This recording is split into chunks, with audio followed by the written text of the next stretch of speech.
Your voice is more powerful than you think. Most people don't realize just how powerful their voice can be until they learn how to use it properly. Words have the ability to influence, connect, inspire, and at times divide. Not just because of what is said, but because of how it is delivered. So let me explain why Find Your Voice exists and why it's worth your time. My working life has been built around using my voice. I worked in radio, voiceover, narration, presenting, video production, and MC roles. You name it, I've done it. And I've spent years helping others feel more comfortable in how they speak. I've worked with people from all walks of life, from business owners, teachers, professionals, students, and people who simply want to feel more comfortable being heard. And one thing that's always been true: most people are never taught how their voice actually works. They're taught what to say, but rarely how to say it. Over time, habits form. Some are helpful, most are not. People speak too quickly. Pauses disappear. Structure gets lost. Confidence drops, not because of a lack of ability, but because their voice isn't supporting them in the way it could. This series exists to change that. Not quickly, not necessarily dramatically, but properly.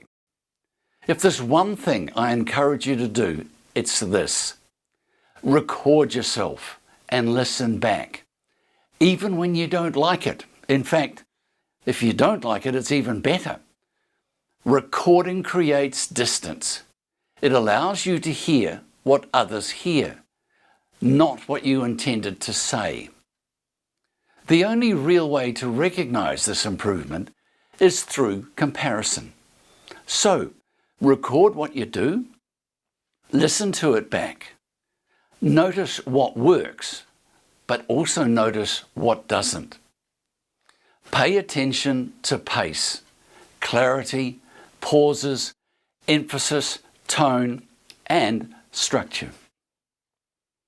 The recordings you don't like are often the most valuable because they show you exactly where change is happening.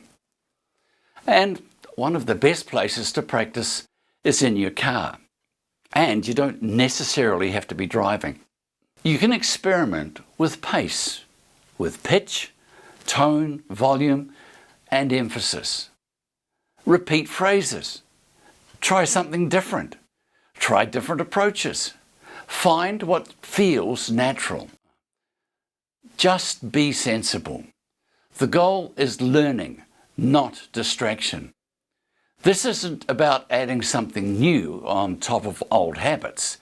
It's about unlearning and relearning.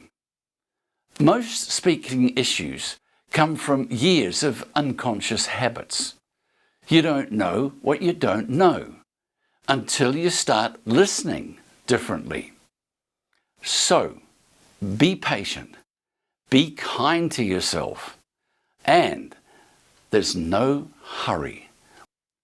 Start small, build slowly, and keep going.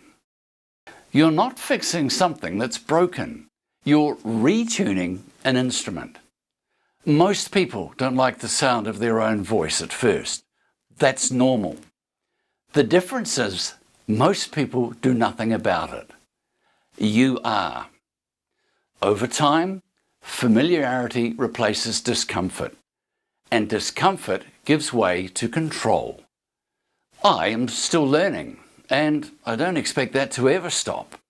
But I never get tired of hearing people say that they enjoy listening to my voice, because that didn't happen by accident. It came through awareness, practice, and time. This series is an invitation to slow down, to listen differently, to build something that lasts. So, take your time, record everything, listen carefully, and trust the process.